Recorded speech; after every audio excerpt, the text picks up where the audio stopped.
There is no let-up in the stream of Somali refugees out of Yemen. Many of them are arriving in the port of Berbera in the breakaway enclave of Somaliland. At a makeshift camp in Berbera town, some of the refugees wait to be transported home. It's the first time Abu Bakr Mukhtar has set foot in Somalia since he fled the war in 1991. He says he had no intention of returning home. There were airstrikes in our area. Many people died. We feared for our safety and fled before ground troops came in, and all roads get closed. 60-year-old Amina Hussein lived in the Al-Kharaz refugee camp in Yemen. She breaks down when we asked about her journey back to Somalia. I am saddened by the fate of the refugees still trapped at Al-Kharaz camp. They have been abandoned by the UN and the aid agencies and have little food and water.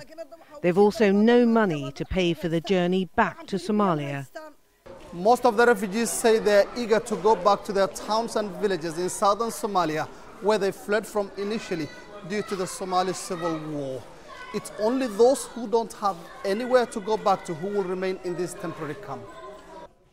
Aid agencies say there are now plans to build a proper refugee camp to house Yemenis seeking asylum in Somalia and Somalis unwilling to return to their hometowns.